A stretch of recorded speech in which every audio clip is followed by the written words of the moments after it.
পরিবেশকে পরিবর্তন করতে হবে। এর জন্য ভাইজান আজকে রাজনীতির ময়দানে নিজেদের আন্তরিক সম্পর্ক পাড়ায় পাড়ায় বজায় রাখতে হবে। গ্রাম্য সমস্যা গ্রামে বসে মেটাতে হবে। এইভাবে ধনে প্রাণে মানুষকে শেষ করা যাবে না। বিকল্প রাজনীতি, বিকল্প উপার্জনের পরিবেশ তৈরি করতে হবে। আমরা বলছি রাস্তাঘাটের ডেভেলপমেন্ট যেমন করতে হবে, শুধু আঁচড়ে দিয়ে ওপর দিয়ে রোলার চালিয়ে কোটি কোটি টাকা ওখান থেকে তছনছ করা নয়।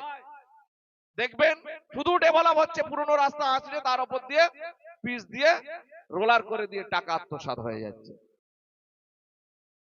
আর যেসব রাস্তা হচ্ছে তো বছর পার হয় না, বৃষ্টির জলেই সেটা শেষ হয়ে যাচ্ছে। বিশাল ডেভেলপ হচ্ছে, এই ডেভেলপ আমরা চাই না। ঘরে ঘরে ছেলে মেয়েদের শিক্ষা, একটা বাচ্চাও যেন স্কুল ছুট না হয়, পড়াশোনার আঙিনা থেকে বাইরে না থাকে, তার জন্য প্রয়োজনীয় ব্যবস্থা। মা বোনদের প্রলোভন দেওয়া হচ্ছে 500 করে টাকা দিয়ে ভোট কেনার কারবার, এটাকে বন্ধ করতে হবে। মা বোনদের হাতে রোজগার দিতে হবে, যাতে মাসে 5000 টাকা উপার্জন করতে পারে সেরকম প্রকল্প আনতে হবে। আমরা বলছি সেরকম প্রকল্প আমরা এনে দেখাবো, ভিক্ষা নয়। কিছু কাজ দেওয়া সরকারের পক্ষ থেকে, তার বিনিময়ে মা বোনেরা 5000 টাকা যাতে উপার্জন করতে পারে মাসে, সেই ব্যবস্থা করতে হবে। আমরা বিকল্প রোজগারের কথা বলছি, বিকল্প ভাবে শিক্ষা স্বাস্থ্য পুরোটাই পুনর্নির্মাণের কথা বলছি, যেটা সম্পূর্ণ ভেঙে পড়েছে। সরকার যারা তৈরি করছে, ভোট দিচ্ছে, ট্যাক্স দিচ্ছে সরকার পরিচালনা করার জন্য, আর কোটি কোটি টাকা আত্মসাৎ হয়ে যাচ্ছে নেতা মন্ত্রীদের বালিশের তলায় আর ক্যাবিনেট তলায় ভর্তি হয়ে যাচ্ছে। এটাকে বন্ধ করার জন্য রাজনীতির ময়দানে ভাইজানদের আগমন। আমি সবাইকে বলবো, আপনাদের যথেষ্ট জ্ঞান বুদ্ধি বিবেচনা আছে, বিশেষ করে ভাঙড়ের মানুষ ইতিহাস রচনা করে। ভাঙড়ের মানুষ পশ্চিমবঙ্গের বুকে অগ্রণীয় ভূমিকা, সচেতনতার জায়গায় প্রথম স্থান। কারণ যখন সরকার অন্যায় করে, গোটা রাজ্য যখন পরিবর্তন হয় না, তার আগে ভাঙড় পরিবর্তন করে দেখায়।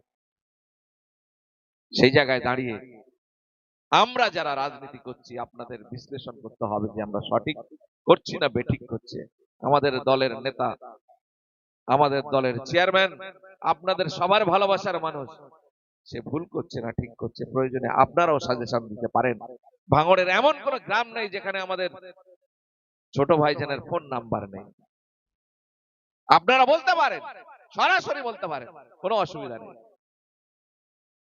ডেভেলপমেন্ট খাতে প্রত্যেক এমএলএ টাকা পায়, আমাদের এমএলএও টাকা পাওয়ার কথা, সেগুলো আটকে রাখা হচ্ছে। আর এইদিকে বলা হচ্ছে যে এমএলএ কাজ করে না, আমরা ফিরিস্তি দিয়ে দেবো কি কাজ করা হয়েছে, কি কাজ বাকি আছে, প্রপোজাল দেওয়া হয়েছে কিনা। এটা এমএলএর দায়িত্ব হচ্ছে তার ডেভেলপমেন্টের জন্য প্রস্তাব দেওয়া, গ্রামের মানুষ সাধারণ মানুষের কাছ থেকে শুনে নিয়ে সেই প্রপোজালটাকে পৌঁছে দেওয়া সরকারের কাছে। সরকারের দায়িত্ব সেই প্রকল্প রূপায়ণ করা। কেন রূপায়ণ হচ্ছে না সরকারকেই জবাব দিতে হবে।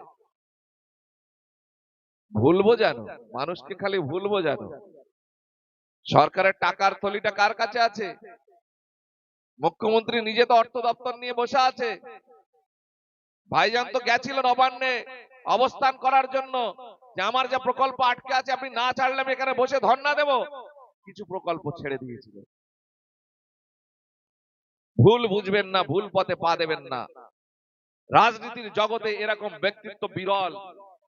নওশাদ সিদ্দিকীর মতো নেতৃত্ব ভারতবর্ষের ইতিহাসে বিরল। এত ভালো, এত সুন্দর মানুষের